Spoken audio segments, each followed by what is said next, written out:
ನಮಸ್ಕಾರ ಕರ್ನಾಟಕ ಸ್ಟಾರ್ ಸುವರ್ಣದಲ್ಲಿ ಪ್ರಸಾರ ಆಗ್ತಾ ಇರೋ ನಿನ್ನ ಜೊತೆ ನನ್ನ ಕತೆ ಸೀರಿಯಲ್ ಇವತ್ತು ಒಂದು ಬಹುದೊಡ್ಡ ಟ್ವಿಸ್ಟ್ ಕಾದಿದೆ. ಹಾಗೆ ತುಂಬಾ ಜನ ವೇಟ್ ಮಾಡ್ತಾ ಇರೋ ಸೀನ್ ಖಂಡಿತ ಇವತ್ತು ಬಂದೇ ಬಂದಿದೆ. ಇದು ಯಾವುದು ಸುಳ್ಳು ಅಲ್ಲ. ಹೌದು, ಇವತ್ತು ಭೂಮಿಗೆ ಅವಳ ನಿಜವಾದ ಪ್ರೀತಿ ಗೊತ್ತಾಗ್ತಾ ಇದೆ. ಅಂದ್ರೆ ಅಜಿತ್ ಅವಳನ್ನ ಎಷ್ಟು ಪ್ರೀತಿ ಮಾಡ್ತಾ ಇದ್ದಾನೆ ಅಂತ ಸತ್ಯನ ಕಡೆಯಿಂದ ಗೊತ್ತಾಗ್ತಾ ಇದೆ. ಏನಾಗತ್ತೆ ಅಂದ್ರೆ ಇಲ್ಲಿ ಭೂಮಿ ಮನೆಯಿಂದ ಹೊರಡ್ಬೇಕು ಅಂತ ಹೊರಡ್ತಾಳೆ. ಅಜಿತ್ ಅಂತೂ ತುಂಬಾ ಭೂಮಿ ಮೇಲೆ ಸಿಟ್ಟಾಗಿರ್ತಾನೆ. ನಾನು ನನ್ನ ಪ್ರೀತಿನ ಕಳ್ಕೊಂಡೆ, ನಿನ್ನನ್ನ ಪ್ರೀತಿ ಮಾಡೋಕೆ ಸ್ಟಾರ್ಟ್ ಮಾಡಿದೆ, ಆದ್ರೆ ನೀನು ನನಗೆ ಮೋಸ ಮಾಡ್ಬಿಟ್ಟಿಯಲ್ಲ ಅಂತ ತುಂಬಾ ಬೇಜಾರಾಗಿರ್ತಾನೆ. ಆಗ್ಲೇ ಅವನ ಮುಂದೆ ಇಲ್ಲಿ ಭೂಮಿ ಹೊರಡಕ್ಕೆ ರೆಡಿ ಆಗಿದ್ರು ಅವನು ಏನು ಮಾತಾಡಲ್ಲ, ಅವಳನ್ನ ಇವನ್ ತಡೆಯೋದು ಇಲ್ಲ. ಭೂಮಿ ಇನ್ನೇನು ಹೊರಡ್ಬೇಕು, ಹೊರಗಡೆ ಪಾರ್ಕಲ್ಲಿ ಇರುವಾಗ ಇಲ್ಲಿ ಸತ್ಯಣ್ಣ ಬರ್ತಾನೆ. ಸತ್ಯಣ್ಣ ನೀನು ಹೋಗ್ಬೇಡ ಅಂತ ಎಷ್ಟು ಹೇಳಿದ್ರು ಇಲ್ಲಿ ಭೂಮಿ ಕೇಳಕ್ಕೆ ತಯಾರಿರ್ಲಿಲ್ಲ. ನನ್ನ ಕಾಂಟ್ರಾಕ್ಟ್ ಮ್ಯಾರೇಜ್ ಮುಗ್ದಿದ್ದಲ್ವಾ, ಇನ್ನು ಇಲ್ಲಿ ಇದ್ದು ಏನ್ ಯೂಸು, ನಾನು ಹೋಗ್ತೀನಿ ಅಂತ ಹೇಳೋದ್ರಿಂದ ಸ್ಟಾರ್ಟ್ ಮಾಡ್ತಾಳೆ. ಆಗ ಅವನಿಗೆ ಏನ್ ಮಾಡ್ಬೇಕು ಅಂತ ಗೊತ್ತಾಗಲ್ಲ.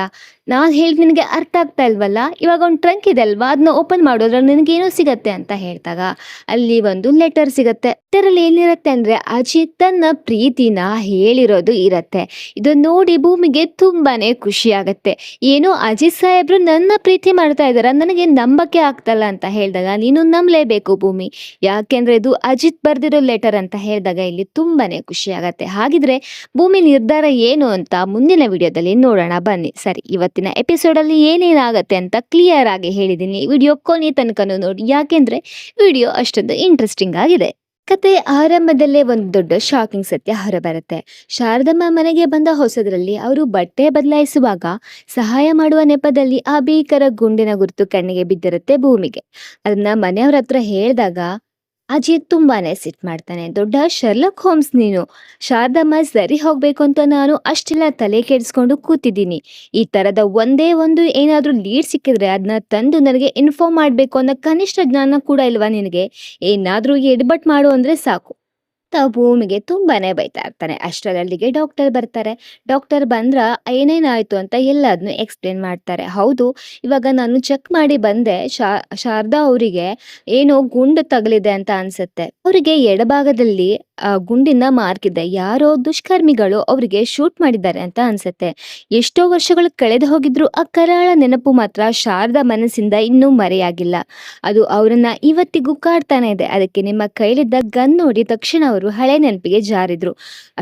ಸದ್ಯಕ್ಕೆ ನಾನೀಗ ಅವರಿಗೆ ಇಂಜೆಕ್ಷನ್ ಕೊಟ್ಟಿದ್ದೀನಿ, ಇನ್ನೊಂದು ಸ್ವಲ್ಪ ಹೊತ್ತಿಗೆ ನಾರ್ಮಲ್ ಆಗ್ಬಿಡ್ತಾರೆ, ಗಾಬರಿ ಮಾಡಬೇಡಿ ಅಂತ ಹೇಳ್ತಾರೆ. ಓಕೆ.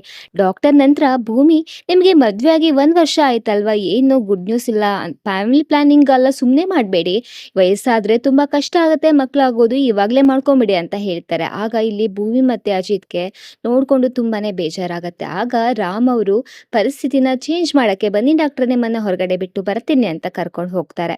ಇಲ್ಲಿ ಡಾಕ್ಟರ್ ಹೋದ್ಮೇಲೆ ಮನೆಯವರೆಲ್ಲರೂ ಮಾತಾಡ್ತಾ ಇರ್ತಾರೆ. ಆಗ ಅಜಯ್ ಶ್ರವಣ್ ಹತ್ರ, ಮಾವ ಒಂದ್ಸಲ ಹಳೆ ನೆನಪನ್ನ ನೆನ್ಪು ಮಾಡ್ಕೊಳ್ಳಿ, ನಿಮ್ಗೆ ಡಿಪಾರ್ಟ್ಮೆಂಟ್ ಅಲ್ಲಿ ಯಾರಾದ್ರೂ ರೌಡಿಗಳು ಪರ್ಸನಲ್ ಆಗಿ ದ್ವೇಷ ಮಾಡ್ತಾ ಇದ್ರ, ನಿಮ್ಮಿಬ್ಬರ ಮಧ್ಯೆ ಪರ್ಸನಲ್ ಕ್ಲಾಶಸ್ ಏನಾದ್ರೂ ಇತ್ತ ಅಂತ ಹೇಳಿದಾಗ ಮನೆಯವರು ಹೇಳ್ತಾರೆ, ಅದೇ ನಿಜ ಅಜಿತ್, ಪೊಲೀಸ್ ಅಂದ್ಮೇಲೆ ರೌಡಿಗಳ ಜೊತೆ ಕ್ಲಾಶಸ್ ಇದ್ದೇ ಇರತ್ತೆ. ಇವಾಗ ನೀನು ಹೇಗೆ ಪೊಲೀಸ್ ಅಧಿಕಾರಿಯಾಗಿ ಡ್ಯೂಟಿ ಮಾಡ್ತಿದ್ಯೋ ಅದೇ ತರ ಮಾವನು ಆ ಕಾಲದಲ್ಲಿ ಖಡಕ್ ಪೊಲೀಸ್ ಅಲ್ವಾ, ಅವರಿಗೆ ಯಾರ ಹತ್ರ ಆದ್ರೂ ಕ್ಲಾಶಸ್ ಆಗಿರೋಕೆ ಸಾಧ್ಯ ಇರತ್ತೆ ಅಂತ ಹೇಳಿದಾಗ ಅಜಿತ್ ಹೇಳ್ತಾರೆ, ಹೌದು ಮಾವ ಸರ್ವಿಸ್ ನಲ್ಲಿ ಇದ್ದಾಗ ಅವರು ತುಂಬಾ ಕ್ರಿಮಿನಲ್ಸ್ ನ ಎದುರಾಕೊಂಡಿರ್ತಾರೆ, ಇಲ್ಲ ಅನ್ನಲ್ಲ, ಆದ್ರೆ ನಾನು ಕೇಳ್ತಿರೋದು ಜನರಲ್ ಕ್ಲಾಶಸ್ ಬಗ್ಗೆ ಅಲ್ಲ, ನಿಮ್ಮನ್ನ ಯಾವಾಗ್ಲೂ ದೇಶಿಸೋರ ಬಗ್ಗೆ ಅಲ್ಲ. ಯಾರಾದ್ರೂ ಒಬ್ಬ ಸ್ಪೆಸಿಫಿಕ್ ಪರ್ಸನ್ಸ್ ನಿಮ್ಮ ಫ್ಯಾಮಿಲಿನೇ ಮುಗಿಸ್ಬಿಡ್ತೀನಿ ಅಂತ ನಿಮಗೆ ನೇರವಾಗಿ ಧಮಕಿ ಹಾಕಿದ್ರ, ಅಥವಾ ನಿಮ್ಮ ಫ್ಯಾಮಿಲಿ ಇಟ್ಕೊಂಡು ಬ್ಲಾಕ್ ಮೇಲ್ ಮಾಡೋ ತರ ಆಗಿರ್ಬೋದಾ, ಈ ತರದ ಯಾವ್ದಾದ್ರು ಇನ್ಸಿಡೆಂಟ್ ಇದೆಯಾ ನೆನ್ಪು ಮಾಡ್ಕೊಳ್ಳಿ ಅಂತ ಹೇಳ್ತಾರೆ.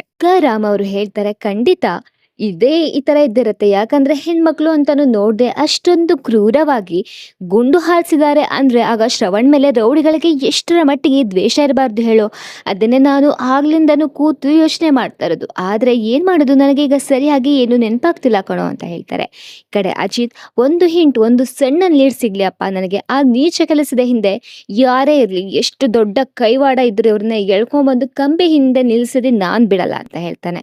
ಅಜಿತ್ಗೆ ತನ್ನ ತನಿಖೆಗೆ ಲೀಡ್ ಸಿಗ್ಲಿಲ್ಲ ಅನ್ನೋ ಕೋಪ ಒಂದ್ ಕಡೆ ಆದ್ರೆ ಭೂಮಿ ಸತ್ಯನ ಮುಚ್ಚಿಟ್ಲು ಅನ್ನೋ ಆಕ್ರೋಶ ಇನ್ನೊಂದ್ ಕಡೆ. ಅಜಿತ್ ಮತ್ತೆ ಭೂಮಿ ಕಡೆ ತಿರುಗಿ ತರಾಟೆಗೆ ತಗೊಳ್ತಾನೆ. ಯಾಕೋ ಈ ಅಜಿತ್‌ದು ತುಂಬಾ ಜಾಸ್ತಿ ಆಯ್ತು ಅಂತ ಅನಿಸ್ತಾ ಇದೆ ಅಲ್ವಾ? ಕಮೆಂಟ್ ಬಾಕ್ಸಲ್ಲಿ ತಿಳಿಸಿ ನಿಮ್ಗೆ ಏನ್ ಅನ್ಸುತ್ತೆ ಅಂತ. ಸರಿ, ಈಗ ಶಾರದತ್ತೆ ಅಜಿತ್ ಹೇಳ್ತಾನೆ, ಶಾರದತ್ತೆ ಮನೆಗೆ ಬಂದಿದ್ ಮಾರನೇ ದಿನವೇ ಅವರ ಮೈಮೇಲೆ ಗಾಯದ ಮಾರ್ಕ್ ಇದೆ ಅಂತ ನಿನಗೆ ಗೊತ್ತಾಗಿದೆ ಅಲ್ವಾ? ಆ ಗಾಯದ ಮಾರ್ಕ್ ಬೇರೇನೂ ಅಲ್ಲ, ಅದು ಬುಲೆಟ್ ಮಾರ್ಕ್ ಅಂತಲೂ ನಿನಗೆ ಅರಿವಾಗಿದೆ. ಅಷ್ಟೆಲ್ಲ ಗೊತ್ತಾದ್ಮೇಲೂ ಒಬ್ಬ ಪೊಲೀಸ್ ಆಫೀಸರ್ ಆಗಿರೋ ನನಗೆ ಯಾಕೆ ನೀನು ಇನ್ಫಾರ್ಮ್ ಮಾಡಿಲ್ಲ ಭೂಮಿ? ಯಾಕೆ ಮುಚ್ಚಿಟ್ಟೆ ಅಂತ ದೊಡ್ಡದಾಗಿ ಕಿರ್ಚಾಡ್ತಾನೆ. ಭೂಮಿ ಅಳ್ತಾ ಅದೇ ಹೇಳಿದ್ನಲ್ಲ ಸಾಹೇಬ್ರೆ, ಅವ್ರಿಗೆ ಯಾರು ಶೂಟ್ ಮಾಡಿದ್ರು ಅಂತ ಗೊತ್ತಿಲ್ಲದೆ ನಾನು ಹಾಗೆ ಹೇಳ್ದೆ ಅಷ್ಟೇ. ಅವ್ರಿಗೆಲ್ಲ ಯಾರು ಶೂಟ್ ಮಾಡ್ತಾರೆ ಅಂತ ಅನ್ಕೊಂಡೆ ಅಷ್ಟೇ. ಆಗ ಬಾಯಿ ಮುಚ್ಚು, ಇನ್ಫಾರ್ಮ್ ಮಾಡ್ಲಿಲ್ಲ ಅಲ್ವಾ ನೀನು? ನಿನ್ನ ಈ ಬೇಜವಾಬ್ದಾರಿತನ ನೋಡಿದ್ರೆ ನಿನ್ ಜನ್ಮದಲ್ಲಿ ನೀನು ಒಳ್ಳೆ ಪೊಲೀಸ್ ಆಫೀಸರ್ ಆಗಕ್ಕೆ ಚಾನ್ಸೇ ಇಲ್ಲ. ಆ ಯೋಗ್ಯತೆನೂ ನಿನಗಿಲ್ಲ ಭೂಮಿ. ಪೊಲೀಸ್ ಆಗೋದಕ್ಕಿಂತ ಮುಂಚೆ ಇರ್ಬೇಕಾದ ಕನಿಷ್ಠ ಕ್ವಾಲಿಫಿಕೇಶನ್ ಕೂಡ ನಿನ್ನ ಹತ್ರ ಇಲ್ಲ, ಆ ಕ್ವಾಲಿಟಿನೂ ಇಲ್ಲ. ಬರೀ ಪೊಲೀಸ್ ಆಗ್ಬೇಕು ಅಂತ ಹಗಲ್ಗನ್ಸ್ ಕಾಣೋದಲ್ಲ. ನಮ್ಗೆ ಆ ಯೋಗ್ಯತೆ ಇದೆ ಅಂತ ಮೊದಲು ಒಂದ್ಸಲ ತಟ್ಟಿ ನೋಡ್ಕೋಬೇಕು, ಯೋಚನೆ ಮಾಡ್ಬೇಕು.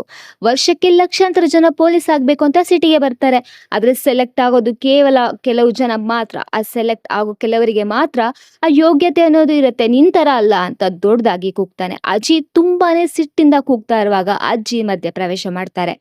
ಅಜ್ಜಿ ಕೋಪದಿಂದ, ಸಾಕು ನಿಲ್ಸು ಅಜ್ಜಿ, ತುಂಬಾ ಆಯ್ತು ನಿಂದು. ಮೊನ್ನೆಯಿಂದ ನಾನ್ ನೋಡ್ತಾ ಇದ್ದೀನಿ, ಮಾತಿಗೂ ಅವಳಿಗೆ ಬೈತಾ ಇದ್ಯಾ, ಏನ್ ಮಹಾ ಅಪರಾಧ ಮಾಡಿದ್ದಾಳೆ ಅಂತ ಅವಳು?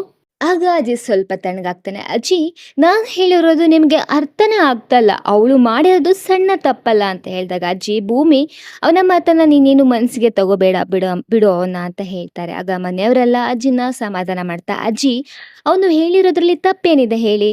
ಬುಲೆಟ್ ಗಾಯದ ತರ ಗಂಭೀರ ವಿಷಯ ಬಗ್ಗೆ ಅವನು ತನಿಖೆ ಮಾಡ್ತಿರುವಾಗ ಕೇಳೋದ್ ಬೇಡ್ವಾ? ಅದಕ್ಕೆ ಯಾಕೆ ನೀವು ಅವನ ಮೇಲೆ ಹೀಗೆ ಕೂಗಾಡ್ತಿದ್ದೀರಾ? ಎಲ್ಲವನ್ನು ಹೀಗೆ ಕ್ಯಾಶುವಲ್ ಆಗಿ ತಗೊಂಡ್ಬಿಟ್ರೆ ಫ್ಯಾಮಿಲಿ ಕತೆ ಹೇಗೆ ಅಂತ ಇಲ್ಲಿ ಅಪ್ಪು ಮಾತಾಡ್ತಾರೆ. ಅಜ್ಜಿ ಸಿಕ್ಕಾಪಟ್ಟೆ ಬೇಜಾರಾಗಿ, ಅಪ್ಪು ಸ್ಟಾರ್ಟ್ ಮಾಡ್ಬೇಡ ವಿಷಯನ, ಇಲ್ಲಿಗೆ ಬಿಟ್ಬಿಡು. ಭೂಮಿ ಸಂಗೀತನಿಗೂ ನಚಿಗೂ ರಾತ್ರಿ ಊಟಕ್ಕೆ ರೆಡಿ ಮಾಡು, ನಾನು ಹೋಗಿ ಕೊಟ್ಟು ಬರ್ತೀನಿ ಅಂತ ಹೇಳ್ತಾರೆ. ಇಲ್ಲಿ ಅಪ್ಪು ಮತ್ತೆ ಸಂಗೀತ ಮಾತಾಡ್ತಾ ಇರ್ತಾರೆ ಹಾಸ್ಪಿಟಲ್ ಅಲ್ಲಿ. ಆಗ ನಿನಗೆ ಏನಾದ್ರೂ ಬೇಜಾರಾಗಿದ್ರೆ ಹೇಳಮ್ಮ, ಯಾಕೆ ತುಂಬಾ ಡಲ್ ಆಗಿದ್ಯಾ? ನಿನ್ನ ಗಂಡನ ನಡುವೆ ಎಲ್ಲ ಸರಿ ಇದೆಯಾ? ನಾನು ಹಾಸ್ಪಿಟಲ್ ಅಲ್ಲಿ ಇದ್ದಾಗಲೂ ನಿಮ್ಮನೆಯವರು ನೋಡಕ್ಕೆ ಬರ್ಲಿಲ್ವಲ್ಲ ಅಂತ ಹೇಳ್ತಿರ್ತಾರೆ. ಅಷ್ಟರಲ್ಲೇ ಅಲ್ಲಿಗೆ ನಚ್ಚಿ ಬರ್ತಾನೆ. ನಚ್ಚಿ ಬಂದು ಡಾಕ್ಟರ್ ಹತ್ರ ಮಾತಾಡ್ದೆ, ಡಾಕ್ಟ್ರು ನಿನ್ನ ನಾಳೆನೇ ಡಿಸ್ಚಾರ್ಜ್ ಮಾಡ್ತೀನಿ ಅಂತ ಹೇಳಿದಾರಮ್ಮ ಅಂತ ಹೇಳಿದಾಗ ಇಲ್ಲಿ ಖುಷಿ ಆಗತ್ತೆ. ಅಬ್ಬಾ, ಎಂತ ಒಳ್ಳೆ ವಿಷಯ ಇದೆ ಗೊತ್ತಾ? ನನಗಂತೂ ಈ ಹಾಸ್ಪಿಟಲ್ ಅಲ್ಲಿ ಸಾಕಾಗ್ಬಿಟ್ಟಿದೆ. ಫಸ್ಟ್ ಅಂತೂ ನಾನು ಮನೆಗೆ ಹೋಗ್ಬೇಕು, ಮನೆಗೆ ಬಂದು ಹೋಗಿ ಎಲ್ಲರ ಜೊತೆ ಟೈಮ್ ಸ್ಪೆಂಡ್ ಮಾಡಿ, ನಾನು ಭೂಮಿ ಅಡಿಗೆ ಮಾಡಿ ಚೆನ್ನಾಗಿ ಊಟ ಮಾಡ್ಬೇಕು ಕಣೋ ಅಂತ ಹೇಳ್ತಾರೆ. ಅಷ್ಟರಲ್ಲಿ ಈ ಕಡೆ ಮನೆಯವರೆಲ್ಲರೂ ಊಟ ಮಾಡ್ತಾ ಇರ್ತಾರೆ. ಆ ಕಡೆ ವಿಡಿಯೋ ಕಾಲ್ ಮಾಡಿ ನಚ್ಚಿ ಕೂಡ ಅವ್ರ ಜೊತೆ ಜಾಯಿನ್ ಆಗ್ತಾರೆ. ನೋಡಿ ಎಂತ ಸಿಂಕ್ ಆಗಿದೆ, ಫ್ಯಾಮಿಲಿ ಅಂದ್ರೆ ಇದೆ ಅಲ್ವಾ?